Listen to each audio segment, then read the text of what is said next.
Olá, estamos dando início a mais um programa Debates Le Monde Diplomatique Brasil, uma iniciativa do jornal Le Monde Diplomatique Brasil, em parceria com a TV PUC, com o canal universitário e com a TVT, a TV dos Trabalhadores. Hoje nós vamos tratar de um tema que é uma grande preocupação nessa conjuntura. Nós vamos falar sobre o fascismo brasileiro. O fascismo brasileiro que tem suas raízes históricas no Brasil e que hoje tem uma população significativa aderindo a esses valores, a esse modo de vida, a esse modo de ver o mundo. E nós temos conosco, trouxemos um especialista sobre isso, o cientista político Rudá Hittin, que eu vou apresentar para vocês agora, que acaba de publicar, está lançando um livro sobre o fascismo brasileiro. Então, nós estamos aproveitando a oportunidade de que ele está concluindo esse trabalho agora, já concluiu, para trazer as suas conclusões, as suas reflexões para a gente. O Rudá, ele é cientista político, ele possui mestrado em ciência política e doutorado em ciências sociais pela Unicamp. Ele é presidente do Instituto Cultiva, que é uma ONG fundada em 2002, com foco na educação para a cidadania e participação social. É consultor de vários sindicatos e, entre as suas obras, ele já publicou Terra de Ninguém, pela editora Unicamp, Lulismo, pela editora Contraponto, Nas Ruas, a nova política que emergiu em julho de 2013, na editora Letramento. Foi consultor da ONU e é condecorado com a medalha Grande Mérito Educacional de Minas Gerais. Rudá, é um prazer contar mais uma vez com você aqui, você que já tem colaborado com o Le Monde Diplomatique de várias maneiras. É uma satisfação poder trazer a sua presença para poder nos explicar o que é o fascismo brasileiro, como ele surgiu, como ele se constitui. Rudá, as pesquisas dizem que existe um núcleo duro, vamos dizer assim, de apoio ao presidente Jair Bolsonaro, que está na casa dos 15% da população brasileira. São muitos milhões de habitantes, né? Quer dizer, muitos milhões de pessoas que estão acreditando. Eles são fascistas também ou não? Quer dizer, então eu queria que você começasse um pouco falando como é que você montou esse seu trabalho, né? E o que está acontecendo com o Brasil hoje. Bom, Silvio, em primeiro lugar, é um prazer te rever. Você sabe da minha admiração. A gente se aproximou mais com o Instituto Polis. Eu até hoje falo muito daqueles cadernos que a gente fez leitura e análise de algumas administrações inovadoras do Brasil, né? Eu fiz uma sobre São João do Triunfo, que até hoje, isso para mim assim, é uma referência, eu falo tal. Bom, primeiro isso, segundo, está aqui no canal do Le Monde Diplomatique, né? O Le Monde, para mim, aqui no Brasil, junto com a revista Piauí e a CUT, a revista CUT, para mim formam um trio, digamos, dessas publicações. Eu vou chamar de massa, porque a gente encontra nas bancas, nas livrarias, né? Mais importantes do país. São as mais profundas, as que mais contribuem de fato, consequentes, né? Racionais, né? E plurais, né? Acho, para mim, uma honra. Bom, vamos por parte. O primeiro que esse livro foi escrito por uma encomenda do Salvio Cotter, da editora Cotter, que é de Curitiba, né? A Cotter está se especializando em estar publicando livros que expliquem um pouco essa situação do século XXI, em especial focada nessas ações do estado de exceção do século XXI, e aí eles me encomendaram esse livro. Eu comecei a pesquisar, e um pouco antes eu percebi, eu sempre coloco nas redes sociais um pouco o que eu estou fazendo, né? E logo eu percebi que o pessoal tinha uma confusão danada sobre o que é fascismo e o que é autoritarismo. A confusão tem sentido, vamos dizer assim, porque uma liderança fascista tem uma personalidade autoritária. Só que o fascismo, um governo fascista, ele não tem as características de um governo autoritário ditatorial. Aí começa a confusão. Para citar só uma diferença, todo governo autoritário, ditatorial, ele não mobiliza a sociedade. ele não consegue lidar com mobilização. Né? A ditadura militar no Brasil foi uma característica disso, né? O famoso circulando das polícias, não deixando a gente ter grupinhos de mais de 3 pessoas à noite, principalmente na rua, em especial se fossem jovens, né? Mas o regime autoritário, ditatorial, ele tolera uma certa disputa formal, desde que tutelada pelo governo ditatorial. De novo, o Brasil é um bom exemplo. O MDB e a Arena constituíam um sistema bipartidário que, portanto, tinha um governo, um partido oficial e um partido oficial de oposição, né? Já o fascismo, ele não tolera isso.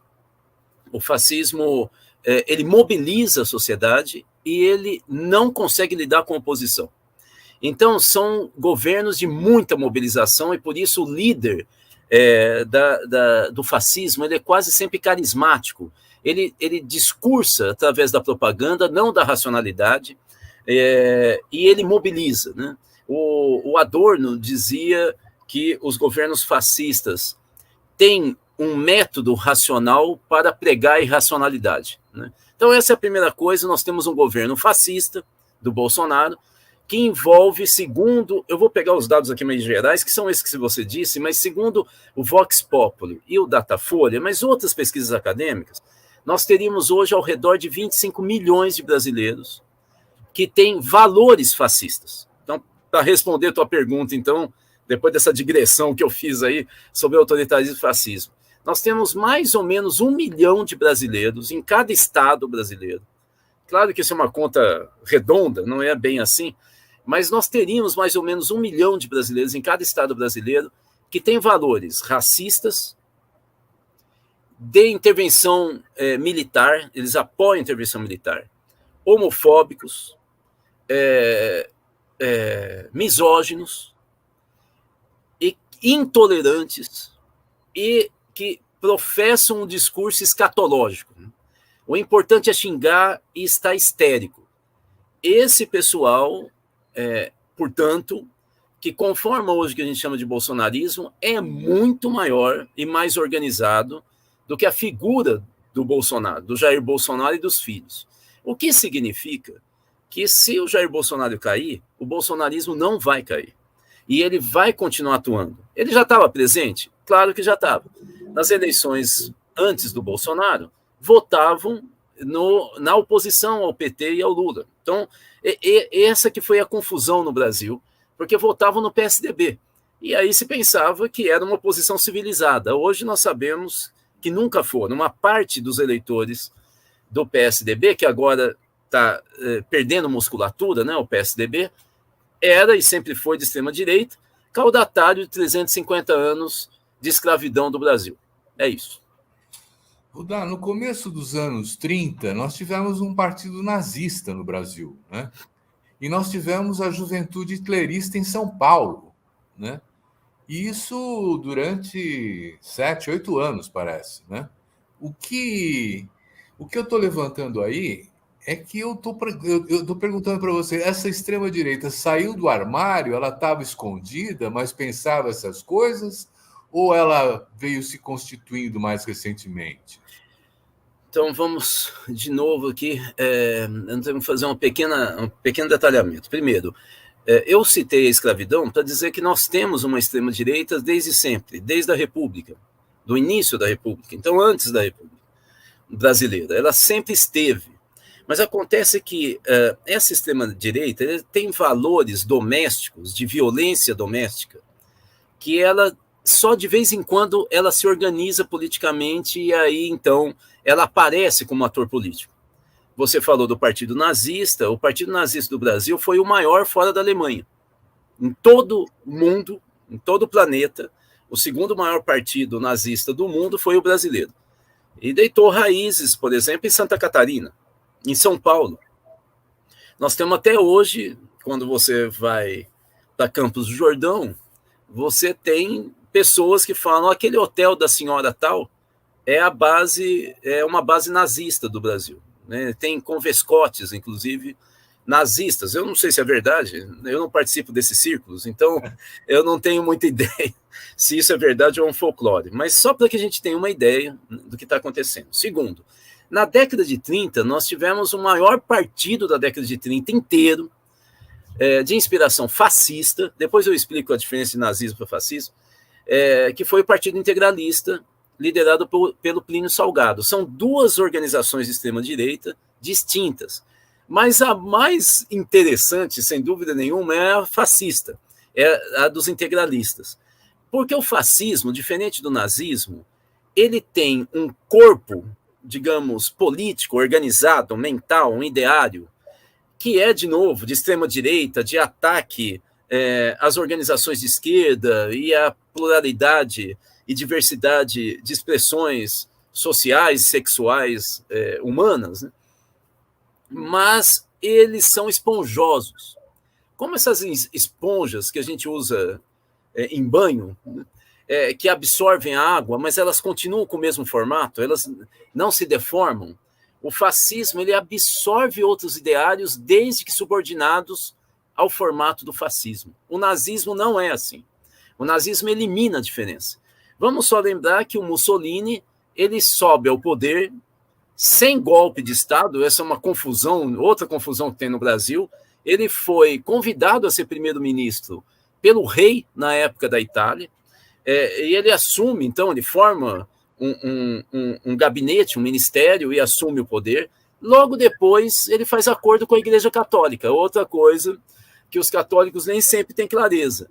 O Vaticano só existe por causa do Tratado de Latrão, que é assinado pelo Mussolini com a Igreja Católica, e que, inclusive, nesse tratado, ele doa alguns palácios para o Vaticano. Então, é interessante a gente entender que em 1930, o Plínio Salgado, o brasileiro Plínio Salgado, tem um encontro em Roma com Mussolini, e quando ele volta para o Brasil, ele vai criar essa cultura esponjosa de extrema-direita, meio confusa, gelatinosa, igual do Mussolini. E aí nós vamos ter um partido que os dados, digamos, mais racionais, oficiais, dizem que chegaram a ter os integralistas a compor uma força de 200 mil brasileiros, inclusive com organização de mulheres, de adolescentes, com festas de Natal integralistas, e assim por diante,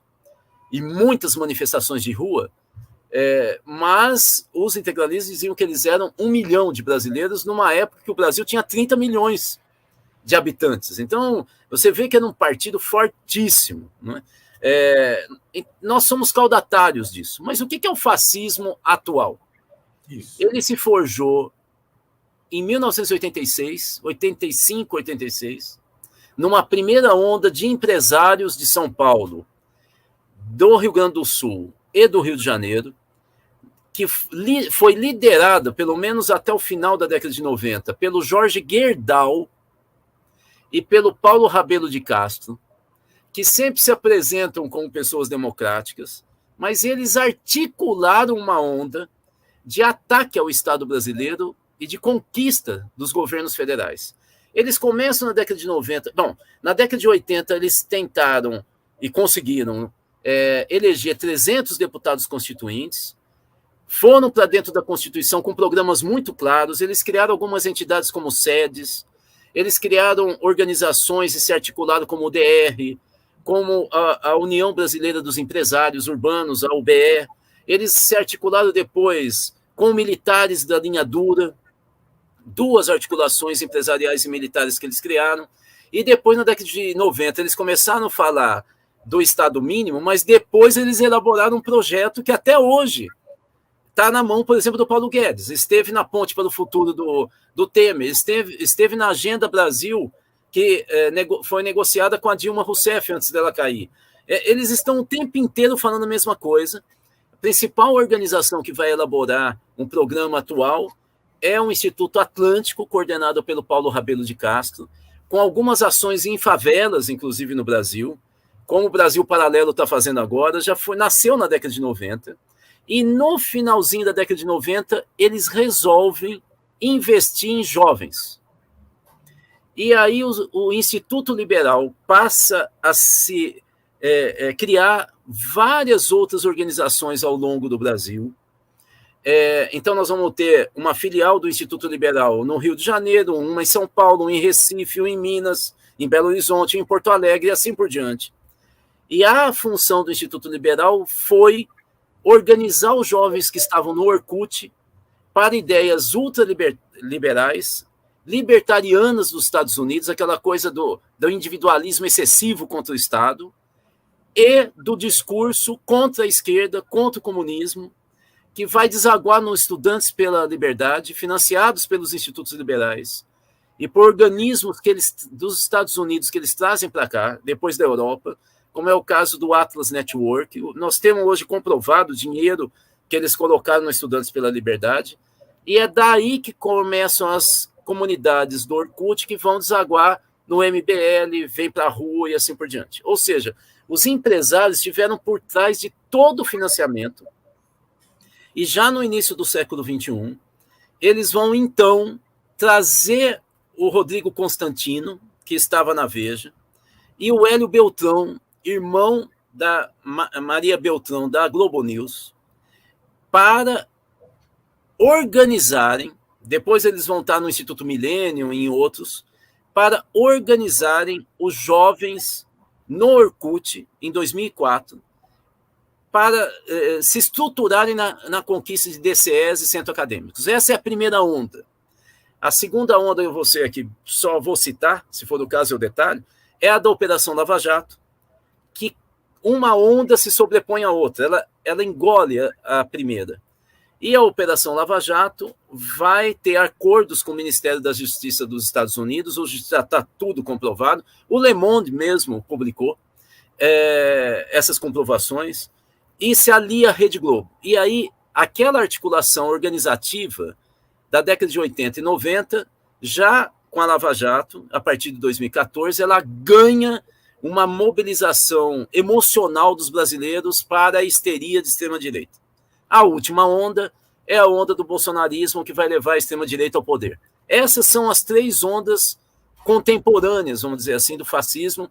É isso que eu trato no livro, né, com detalhe. Uhum.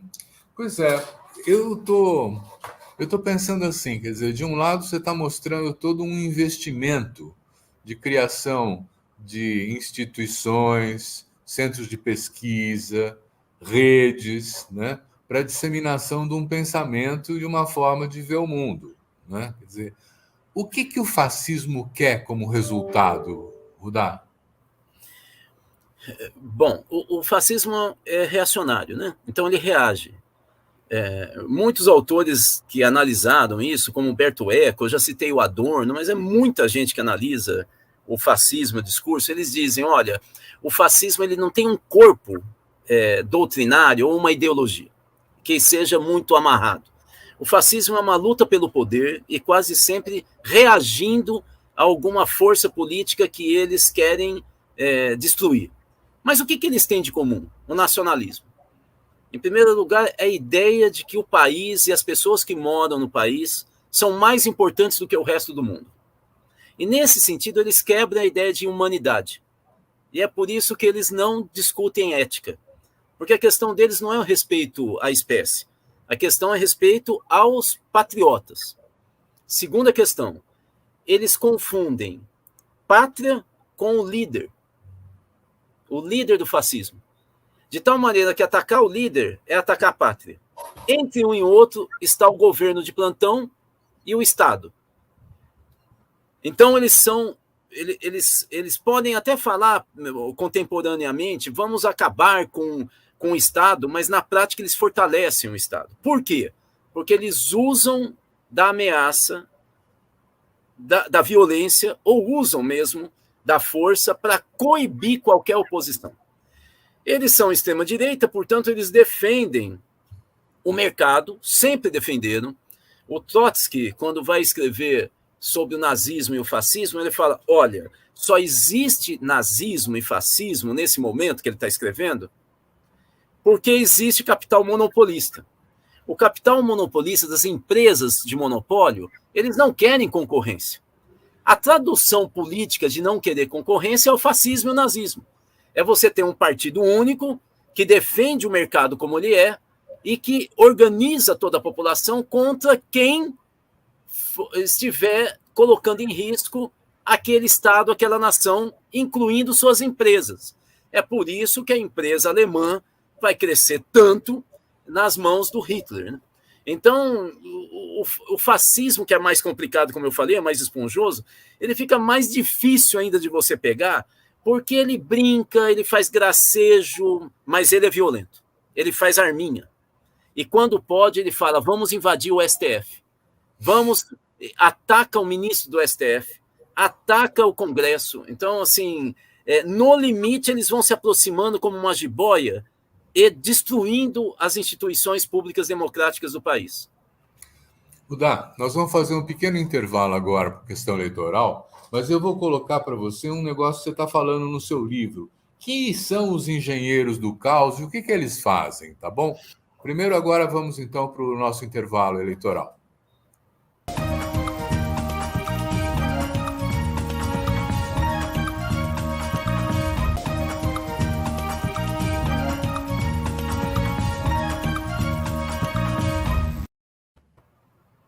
Voltando, então, eu tinha colocado para você a questão de uma expressão que você usa no seu livro, designando engenheiros do caos. O que é isso? Bom, primeiro, eu roubei esse título de um livro que se chama Engenheiros do Caos, que é esse livro aqui do Giuliano da Empoli. Beleza. Bom, o que é que esse livro fala? Eu queria, na verdade, daqui a pouquinho articular essa ideia dos Engenheiros do Caos com outra. O que esse livro trata é o seguinte, ele começa a analisar como que as pessoas que estão por trás, por exemplo, da liderança maior da extrema-direita da Hungria, do Trump, do Bolsonaro, da liderança do Movimento 5 Estrelas na Itália, ou seja, ele vai analisar como que as pessoas que estão por trás, os técnicos, que ele vai chamar de engenheiros, que são físicos, matemáticos, que trabalham com as redes sociais, como que eles propõem uma organização política de extrema-direita no século XXI. E o que ele extrai é basicamente o seguinte, primeiro, todos eles dizem que é preciso ter uma liderança fanática, que não fale coisa com coisa, mas que deixem um núcleo pequeno dos eleitores do seu país. Veja, eles não estão falando de muita gente, eles estão falando de bastante, mas um núcleo minoritário, completamente fanatizadas. É isso que o líder tem que fazer, fanatizar. Por isso ele tem que falar todo dia. E ele tem que falar alguma coisa que leva as pessoas a uma comoção. Por exemplo, pessoas velhinhas que vivem um tédio e que estão preocupados porque eles estão perdendo renda, que o discurso seja, é gente como tal pessoa que é corrupto, que tirou dinheiro da tua aposentadoria, que está querendo pegar o teu predinho que você trabalhou.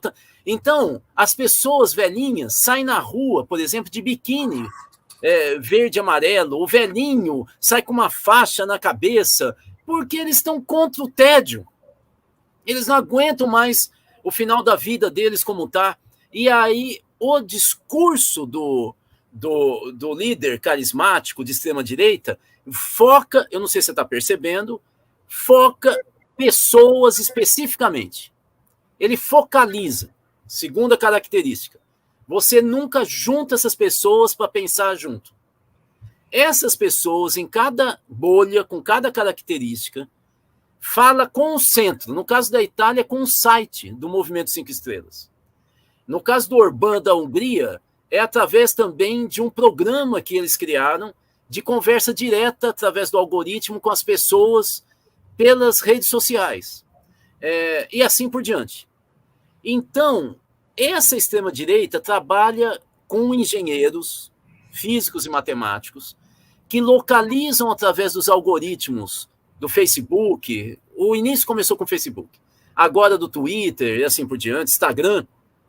Pessoas que têm um perfil parecido e que tenderiam a ser contra o governo, contra a esquerda, e eles começam, então, a caracterizar esses grupos e enviar mensagens que criam um gatilho emocional para eles se tornarem fanáticos.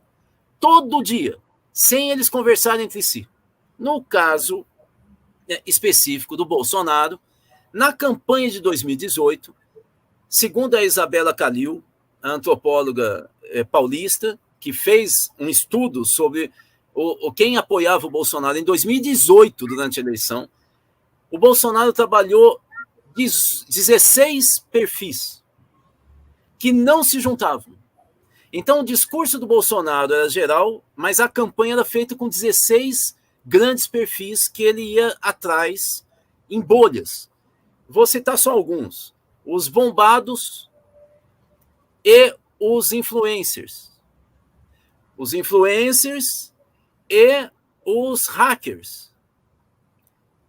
Os hackers e as carolinhas católicas e evangélicas hiperconservadoras que defendem a família e são contra o aborto. Elas e o grupo dos homossexuais de direita. Eu não sei se você percebeu, se você juntar os 5, dá uma guerra. Então, o bolsonarismo teve o cuidado de trabalhar os 16 grupos, inclusive as bolsogatas, autodenominadas bolsogatas. Elas, você está vendo aqui, eu citei agora 6, são 16. Esse pessoal, eles eram trabalhados em separado com discursos específicos que disparavam mensagens para eles. Ou através do WhatsApp, mas não era só WhatsApp. Ou através do Instagram, dos jovens, ou através do Facebook, iam mensagens específicas a partir dos perfis que eles trabalhavam. Veja que essa extrema-direita do século XXI é altamente tecnificada, muito profissionalizada, e por isso que o nome é Engenheiros do Caos, né? Porque são profissionais da engenharia da comunicação e das redes sociais. Eu só queria, se você me permitir, juntar uma outra concepção que se casou com essa. Por favor. Que é o que se chama tradicionalismo. O tradicionalismo envolveu o Olavo de Carvalho, envolve o Steve Bannon e envolve o Alexander Dugin, que é um braço direito do Putin. Esse pessoal é completamente pirado. Eu vou pegar e reduzir, porque a teoria é tão maluca deles, eles são baseados num cara chamado Guénon, e em um outro cara chamado Evola. Esses dois caras do século XX eram nazistas, principalmente o italiano, o segundo. E eles achavam que o mundo andava em ciclos. O mundo é circular, a história é circular. E nós estaríamos, nesse momento, desde o final do século XIX, no pior ciclo, que eles chamam de ciclo dos escravos, que é o ciclo de escravo à matéria, só pensa em poder e pensa em dinheiro. E eles dizem que esse ciclo ele vai destruir as instituições e das cinzas vai nascer o novo início de um novo ciclo, que é o melhor momento, que é o ciclo do ouro, que eles dizem que é o ciclo dos sacerdotes, o ciclo espiritual, de quem pensa na religião, na honra. E por que eles falam de sacerdote? Porque eles pensam uma estrutura nesse ciclo do ouro de casta. Né? Não tem democracia, eles são contra a democracia. Pois bem, o que o Olavo de Carvalho pensava igual o Steve Bannon? O Steve Bannon e o Olavo falavam, tanto o Trump quanto o Bolsonaro são débeis mentais. Eles escrevem isso. Eles não têm ideia de qual é o papel deles, mas eles estão aí para destruir e acelerar a destruição do ciclo que nós estamos vivendo, que é o ciclo dos escravos. E quem é a base da novidade? Aí que vem uma coisa que a esquerda não consegue entender. Eles falam os trabalhadores. O Steve Bannon fala o tempo inteiro, fale para os desempregados de Detroit, fala para os desempregados de Los Angeles, fale para os agricultores. Aí está a moral dos Estados Unidos, o trabalhador que levanta dia cedinho, vai dormir à noitão, a hora que chega do trabalho, e eles é que têm a moral. A aristocracia nunca defende nada, porque é covarde, mas trabalhador sim. É o mesmo discurso do Olavo de Carvalho. O Olavo de Carvalho falava, nós temos que defender o pobre, porque o pobre não gosta de discurso acadêmico, a academia brasileira só quer sexo e dinheiro. É vaidosa. Esses pobres trabalham todo dia e são católicos. Eles têm valores superiores da honra, da moral. É com eles que o Bolsonaro tem que mexer e nós da extrema-direita. Esse é o discurso do Olavo de Carvalho. Olha que loucura. Pois é. Duda, eu tenho esse número de 25 milhões de pessoas que são bolsonaristas de raiz, me deixa preocupado, porque eu primeiro dizia assim, não, eles são pessoas como nós, inteligentes, que são capazes de, por exemplo, perceber a trampa em que eles caíram e refazer o seu caminho, né? Eu ouço de alguns amigos dizendo, olha, esse pessoal não muda de ideia, eles são fanáticos, eles não dá para conversar com eles, eles precisam ser derrotados. O que você acha disso? Eu acho que essa é... Vou, então, incluir algumas observações sobre isso que eu concordo, né, que seus amigos te disseram. Em primeiro lugar, está na hora da gente, principalmente quem é humanista, democrata ou de esquerda no Brasil, entender o que é essa extrema-direita no Brasil, como os progressistas de esquerda, humanistas da França entenderam o que é extrema-direita na França. O que é extrema-direita na França? É algo em torno de 25% a 35% dos eleitores. Lá, os franceses não têm medo. Aliás, eu me reuni com gente do Partido Socialista, com o Partido Verde, o que eles falam? Eles falam assim, olha, a gente o tempo inteiro fica fazendo, a gente até torce para alguém dos Le Pen estar no segundo turno, porque aí nós vamos ganhar. Toda vez que vai um Le Pen para o segundo turno, a gente ganha. É verdade que a diferença está diminuindo, mas o fato é que ganha. Então, assim, quando a Marine foi para o segundo turno, o que a esquerda lá falou? Poxa, nós vamos ter que fazer campanha para o Macron, que é neoliberal, segundo a esquerda lá. Mas nós vamos fazer, porque nós vamos derrotar. E aí, qual era o discurso da esquerda lá? Porque lá é parlamentarista, né? A gente faz o Macron presidente, como fizeram, e depois nós vamos nos organizar para fazer o primeiro-ministro de esquerda. E é o que está acontecendo agora. Está um passo de fazer o Mélenchon, do Insurgentes, né? Ser o primeiro-ministro. É o famoso coabitação, né? Presidente à direita e primeiro-ministro de esquerda, né? Então, a gente aqui no Brasil precisa começar a aprender isso. Nós vamos ter, daqui por diante, uma polarização da extrema-direita com o lulismo. Por muito tempo nós vamos viver isso. É extrema-direita com o lulismo. O restante dos ideários e forças políticas no Brasil não tem peso de massa. E qual é a força da extrema-direita que hoje é bolsonarista no Brasil? É a família. Essa é a questão central que a esquerda não sabe fazer discurso. Por quê? Porque as pessoas pobres, jovens, que se envolveram com droga, com crime, sempre tiveram apoio da mãe e da família. E o ponto de resgate deles é a mãe. As pesquisas do Spire, que é um antropólogo importantíssimo, publicou um livro recente sobre o que pensam os evangélicos, ele mostra que todos os evangélicos dizem: a minha mãe me ensinou o que é respeito e o que é dignidade. Então, aquele discurso da igreja evangélica vem da mãe. É um discurso muito peculiar no Brasil evangélico, que é o seguinte: eu errei, mas se eu for de novo para a família, a minha mãe me depura e me devolve de novo para a sociedade como um cara limpo. Então, você atacar a mãe no Brasil é atacar a possibilidade de expiação, de você voltar a ser cidadão, dos pobres no Brasil, principalmente negros e pardos. Eles dizem, os evangélicos, nós não gostamos do Bolsonaro. Esse negócio de arma e dele ser católico não é com a gente, mas ele é o único que fala da família. Quando o Lula entra no jogo, o Lula fala tanto da mãe dele, da morte das esposas, do irmão, do neto, que isso cria uma comoção nessa base. E aí eles racham. Não é a esquerda, é o Lula. Porque a esquerda brasileira não consegue ter empatia com o pobre. Esse é que é o problema. Tem empatia com o livro, mas não tem empatia com o pobre. Então, assim, se a gente for para o morro, se a gente for para a comunidade rural, nós vamos ver essa história da família como sendo a essência da dignidade e do respeito. É aí que nasce toda a história do discurso lulista e da extrema-direita. Você sabe muito bem que os liberais, classe média no Brasil, não sabem fazer esse discurso. Então, o que é que o pessoal da base fala? Principalmente as senhoras, católicas e evangélicas. Esse pessoal do PT, o que atrapalha o Lula é o PT. Porque esse pessoal do PT fala de feminista. Feminista, vocês sabem, não usa sutiã. Vem roubar o meu filho e meu marido. Aqui não.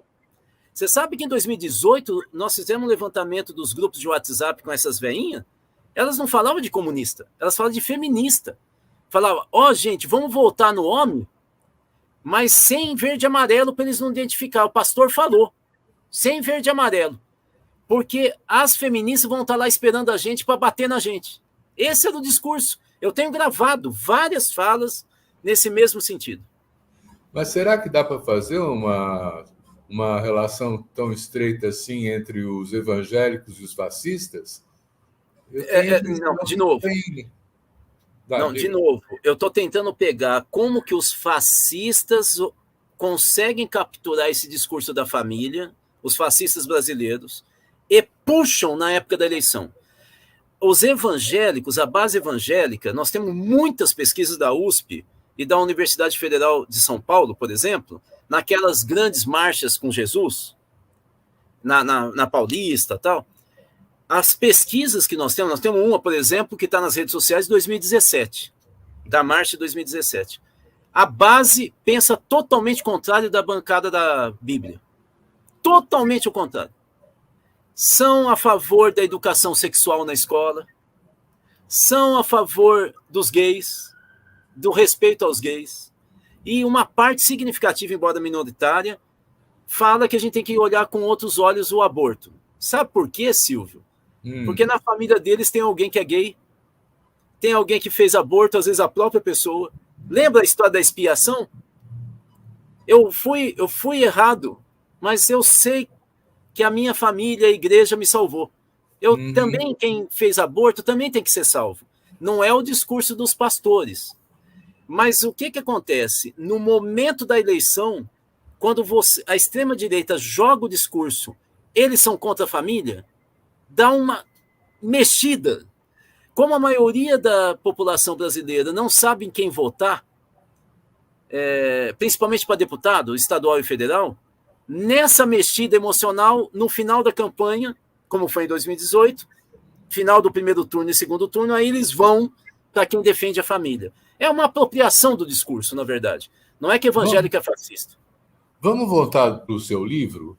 Tem um momento em que você fala que esse grupo de extrema-direita, ele não se comunica muito, é uma bolha também, né? Eles se comunicam pela plataforma de redes sociais, eles não trocam entre si, não debatem, né? Eles estão numa bolha? Eles trocam com a sociedade? Como é que é isso? Naquela história do Engenheiros do Caos, a orientação que se dá é mundial, isso que é mais interessante. Eu não sabia que tinha uma fala mundial. Aí, de certa maneira, já quebra uma bolha, né? Porque é uma articulação mundial. Né? O que eles sugerem? Eles sugerem o seguinte: como é que nós vamos ganhando a sociedade? Nós temos que ter um exército de fanáticos motivado todo dia. Esses fanáticos são minoria. Por quê? Eles dizem, os tais engenheiros, porque a maioria da população sempre é ponderada. E os ponderados têm dúvida. E nós vamos trabalhar em cima da dúvida. Então, eles dizem o seguinte: se eu tenho um exército fanático, eu começo inicialmente atacando a franja da maioria, que tem mais dúvida, que não tem tanta convicção, e vou puxando eles para nós. Essa é a tática. É sempre trabalhar com muita segurança, com muito fanatismo, com mentiras o tempo inteiro, para aqueles que não têm tanta convicção, eles começaram a ficar em dúvida, porque naturalmente os que não têm tanta convicção estão em dúvida. E você vai trabalhando, falando, mas o Lula não foi julgado. O que teve foi prescrição. Ele é um safado. porque ele comprou os ministros do STF. E aí você vai instalando a dúvida, e na hora que você está no teu grupo, na família, fala, olha, mas eu ouvi uns caras falando que tem razão. Olha, vê, eles têm razão. Eles estão falando que o Lula não teve sentença, que o que teve foi prescrição. Isso é verdade, pô. Não é? E assim vai, de tal maneira que esse núcleo fanático vai puxando, vai desfiando, pouco a pouco, a maioria. Até que uma parte da maioria está confusa, vai votar em branco, vai votar, anular o voto, vai se abster, e a outra parcela, que não é toda a maioria, é engolida pelos fanáticos que eram até então minoria. Conseguiram ganhar a eleição. É isso que importa. Então, mas você está falando, você fez menção ao Steve Bannon, você fez menção a essa nova tecnologia dos algoritmos, né? E tem um momento em que você fala dos trolls, né? Quer dizer, nesse sentido, a comparação com a esquerda perde de 10-0, né? Em termos de uso de tecnologia. Como é que é essa história? Eu acho que é o seguinte, não é o uso da tecnologia que a esquerda está atrasada, porque eu acompanhei muito as eleições de 2014 e o PT ganhou a eleição com essas tecnologias. Destruiu em 10 dias a Marina e levou o Aécio para o segundo turno e destruiu o Aécio em outros 10 dias. Inclusive, o pessoal do Franklin Martin, do Muda Mais, dizia, nós vamos ganhar com 53%. E em cima da ideia do machismo e que o Aécio bate mulher. Eles falaram isso para mim no final do primeiro turno, antes da eleição do primeiro turno. Então, assim, eles sabiam trabalhar com os dados e mexeram com as redes sociais. É verdade que depois de 2014 mudaram os algoritmos, mas a tecnologia, a esquerda tem. O que ela não tem que a direita tem? É a moral. É o prurido de fazer o que a extrema-direita faz, Silvio. Nós vamos fazer mais um intervalo eleitoral e em seguida a gente retoma esse papo para entender melhor o fascismo brasileiro.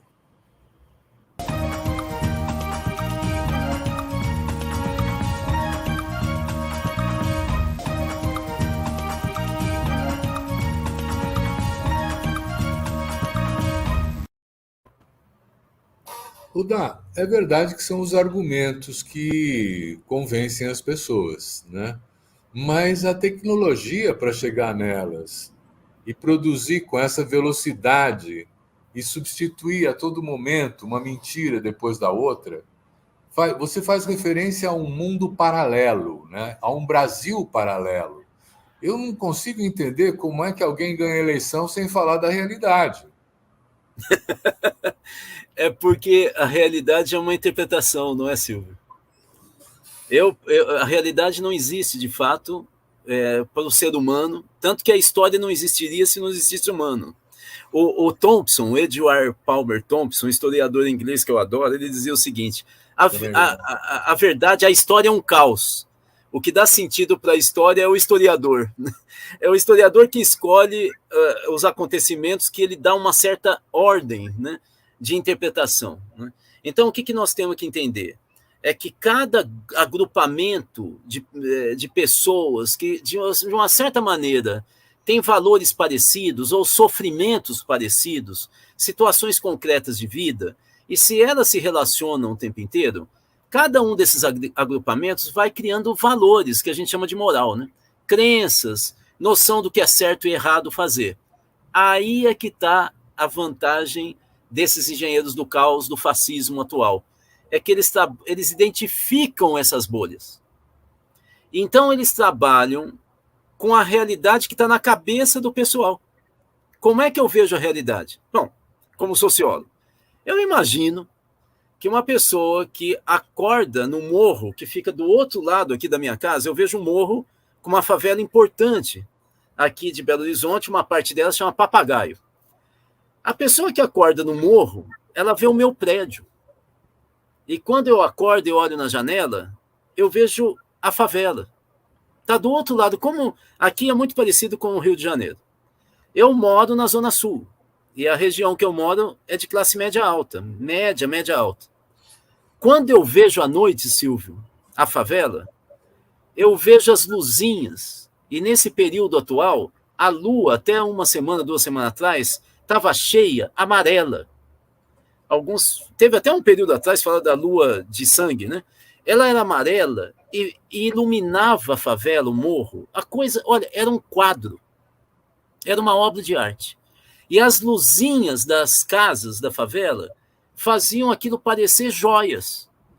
Assim, uma coisa maravilhosa. Ora, o que eu posso dizer é que isso que me comovia pela beleza não deve ser a mesma coisa que acontecia com quem mora lá e de noite olhava para mim. Não é? O que esse pessoal faz, né, dos engenheiros do caos, é descobrir a minha visão da realidade, a visão de quem está morando no morro, e trabalhar com as duas de maneira dicotômica. Então trabalha com a beleza comigo e fala, olha, a gente poderia ter essa visão com paz para mim, classe média. E para o outro falando, a gente podia ter melhorado, porque esse pessoal vota no Lula. Né? Se a gente se unir com vocês, nós vamos votar em gente de vocês. E nós não vamos ter essa vida. O discurso muda. Então eles falam da realidade, sim. Mas eles procuram a realidade de cada um de nós pelo algoritmo para falar a realidade que nos interessa. Esse é o jogo da comunicação do século XXI, que é arrasador, porque não está falando contra, ele está falando a favor do que eu penso. É mais fácil entrar nesse barco. Vamos terminar. Nós estamos começando a chegar perto do momento em que a entrevista acaba, porque é rápida, a gente vai conversando, fica cada vez mais interessante. Eu queria que você olhasse um pouco para o futuro, Rudá. Dizer, essa história de nós termos esse núcleo forte, fascista, né, vai impactar as nossas próximas eleições? Como é que você está vendo isso? Acho que sim. Lembrando que a eleição municipal é diferente das nacionais, das federalizadas. Por quê? Porque a eleição municipal, a gente conhece o candidato que mora do meu lado aqui, é vizinho, ou então é alguém que eu encontrei na igreja, ou na padaria. Né? Eu encontro esse pessoal, até o prefeito. Né? Essa relação faz com que o clientelismo seja a arma do discurso municipal. Então, o que eu ganho votando em você? Né? Então, isso é muito importante. É por isso que nas pesquisas que nós temos com o eleitor, todas revelam que eu lembro mais fácil quem votei para prefeito e para vereador. Eu lembro do governador, do presidente, a partir daí eu não consigo me lembrar mais. Em mais ou menos 2 semanas, eu já esqueço, a maioria dos brasileiros, quem votou para deputado federal e estadual. Como é que eles escolhem o federal e estadual? Porque eles esqueceram. Aquele que está mais forte. A maioria dos brasileiros mais pobres, como não sabe qual é a função do deputado federal, ele nunca aparece no meu bairro, e estadual, eu escolho 10 dias antes da eleição, a maioria, segundo o ESEB, essa pesquisa feita com o eleitor todo ano que tem eleição para presidente pela Unicamp, é o melhor banco de dados que nós temos sobre isso. 10 dias antes escolhe em cima daquele que tem mais força. Mais força é aquele que tem mais propaganda. Conclusão, vota no mais rico ou no dono do fundo eleitoral do partido. Então, por isso que a gente não muda muito a política na Câmara, no Congresso Nacional e na Assembleia Legislativa. Só em algum momento, assim. Então, o que eu quero dizer para você? É que, do ponto de vista eleitoral, enquanto nós não tivermos um movimento de educação de massa, construindo, por exemplo, vou dar um exemplo. Em São Paulo, onde você está, eu estou em Minas, para quem não sabe, em São Paulo nós temos 23 escolas da cidadania. Só na cidade de São Paulo nós temos mais de 10. Nós temos na Zona Sul, nós temos no Belém, nós temos, por exemplo, em Embu das Artes, nós temos uma escola em Suzano e assim por diante. O que essas escolas fazem? Elas, todo final de semana, reúnem, dependendo do lugar, na Zona Leste, em Ermelino Matarazzo, reúnem 600 pessoas na sexta-feira. 600. Eu fui professor de uma dessas escolas. E fala de política. Só que essas escolas se uniram com a Unifesp, a Universidade Federal de São Paulo. Quem faz o curso durante um ano recebe um certificado. E tem um trabalho de conclusão do curso, um TCC final, que é sobre a sua comunidade. Então, se discute orçamento, conselho, se discute projeto, plano de metas da cidade, se discute o papel da Câmara, o papel do prefeito, do secretário. Isso é educação política, de massas. Já imaginou, Silvio, se a gente tiver em cada capital 10 dessas escolas? Em cada cidade acima de 100 mil habitantes? Em cada cidade com menos de 40 mil habitantes? Aí o cara vai saber qual é o papel do deputado. Então não tem muita saída, não tem atalho. Se a gente não fizer um trabalho, não é de convencimento em quem votar, mas o que é votar? O que é o cidadão? O que é o Estado? O que é governo? O que é parlamento? Como é que funciona? O que é orçamento? A minha entidade, o Instituto Cultiva, nós criamos, porque a Pastoral do Menor solicitou, um jogo do orçamento. A gente constrói um jogo na família. Como é que com o salário mínimo eu monto o orçamento? Eu já vi família chorando quando descobriu que faltava dinheiro para comprar vestido. Não tinha, porque gasto com alimentação é alto. Essa é uma parte.